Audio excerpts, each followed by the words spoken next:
Hi, my name is Captain Bob Brown. I've worked in aviation for over 40 years, the last 35 years as an airline pilot. And more specifically, I was appointed by the White House and the Department of Transportation to chair the Lithium Battery Air Safety Advisory Committee to help make the transportation of batteries on aircraft safer. In aviation, the threat from a lithium-ion battery fire is real.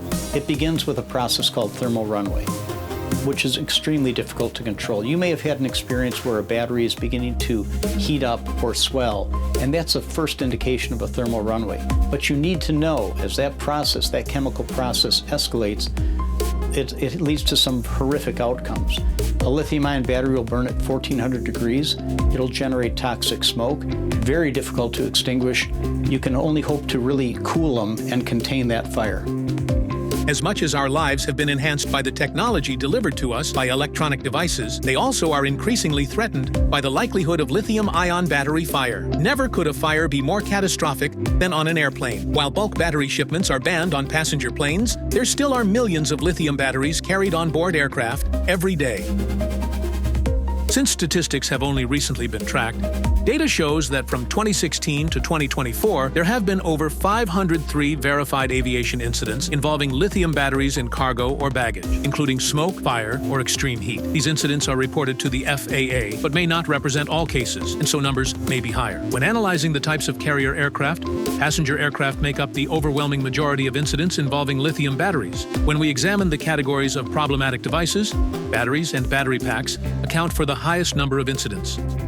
And burn bags are only effective and recommended for use after the device has cooled off.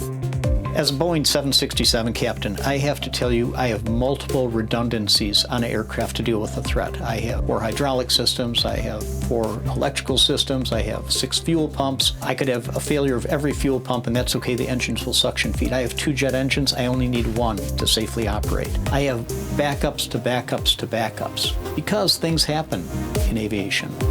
But with a lithium-ion battery fire on board an aircraft, I have 1 shot of getting it right. And if I don't have the tools on board to deal with it, I'm out of luck.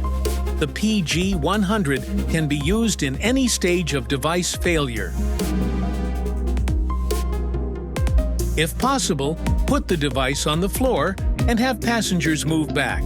Unlatch the sides of the PG-100. Gripping the case handles, extend the device until the protective gloves and glasses are dispensed. Put them on. Placing the case over the device, fully extend the case so that the device is clearly seen through the protective polycarbonate blast shield. Ensure our unique bump slide allows for easy entry into the containment area. Close the case. Secure the latches. Move the toggle on the water valve to one side and fill the case with 3 liters of water to submerge the device.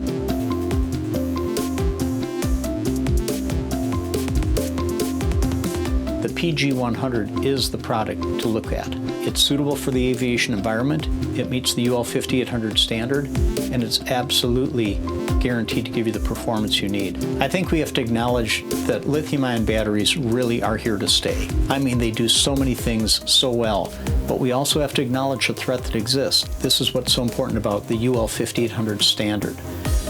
That standard guarantees performance for up to 6 hours. It captures, contains, and controls that event